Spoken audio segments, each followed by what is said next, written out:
Hello बच्चों, आप सभी का स्वागत है मेरे यूट्यूब चैनल में।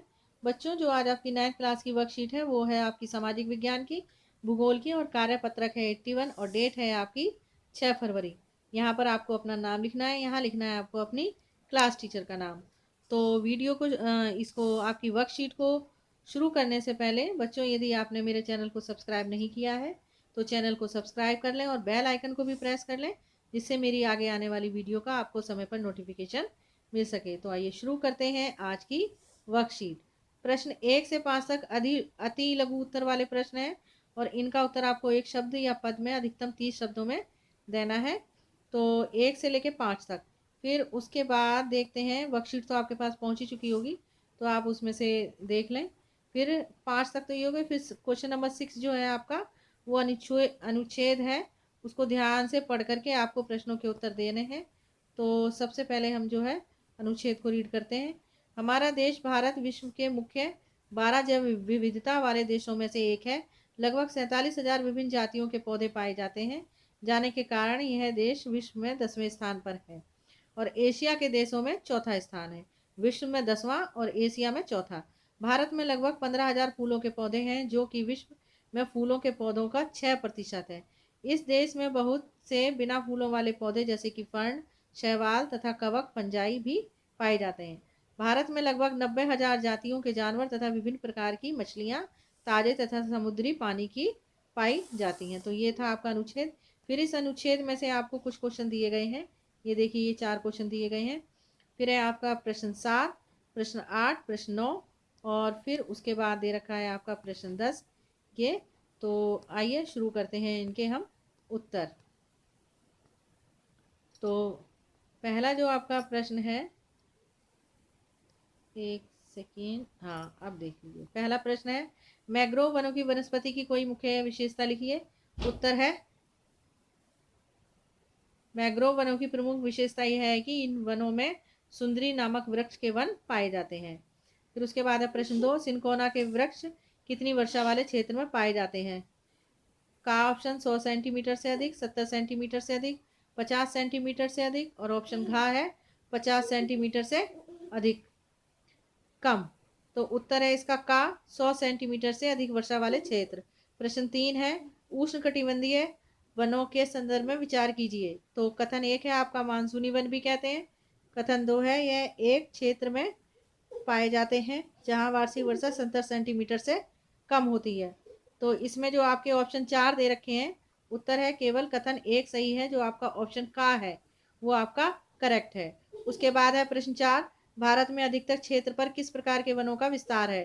तो इसमें 4 ऑप्शन दे रखे हैं आपके, उष्ण कटिबंधीय वर्षा पर्णपाती वन, कटीले वन, पर्वतीय वन, उष्ण कटिबंधीय सदाबहार वन। तो उत्तर है का उष्ण कटिबंधीय पर्णपाती वन। उसके बाद है आपका प्रश्न 5, भारत के किस केंद्र शासित प्रदेश में वनों का क्षेत्रफल सबसे कम है। दिल्ली, चंडीगढ़, अंडमान निकोबार, दमन और दीव। तो उत्तर है आपका का दिल्ली केंद्र शासित प्रदेश में वनों का क्षेत्रफल सबसे कम है, 12.9%। उसके बाद है आपका प्रश्न 6 कि भारत का विश्व में जैव विविधता के मामले में कौन सा स्थान है। तो उसका उत्तर है आपका, भारत का विश्व में जैव विविधता के मामले में 10वां स्थान है। उसके बाद है आपका प्रश्न 2, भारत में लगभग 45,000 की वनस्पति पाई जाती है। जो आपका ये है ना प्रश्न 2, भारत में लगभग कितने प्रकार की वनस्पति पाई जाती है, तो उसका उत्तर आपका ये है। फिर आपका है प्रश्न 3, भारत में पाए जाने वाले बिना फूलों वाले 2 पौधों के नाम लिखिए। तो उसका उत्तर है आपका फर्न और शैवाल। ये यहाँ पर फर्न लिखा हुआ है, फर्न और शैवाल तथा कवक।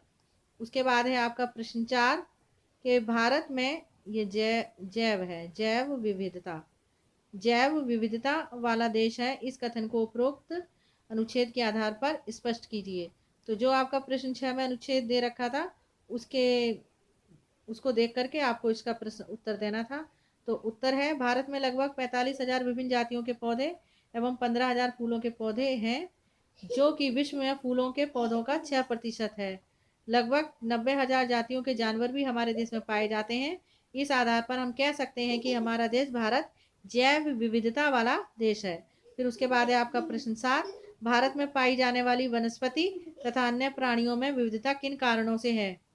उत्तर, भारत में पाई जाने वाली वनस्पति तथा वन्य प्राणियों में विविधता निम्न कारणों से है। जलवायु विविधता, विभिन्न स्थानों पर पाई जाने वाली विभिन्न भिन्न प्रकार की मृदा, और भारत का विशाल आकार तथा पश्चिमी तटीय भाग। तो क्या क्या है इसकी जो विविधता वर्ग के निम्न कारण क्या है?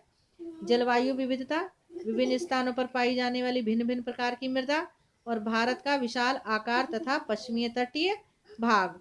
उसके बाद है आपका प्रश्न 8 कि भारत के पश्चिमी घाट की पश्चिमी ढलान पर पूर्व की अपेक्षा अधिक सघन वनस्पति क्यों है?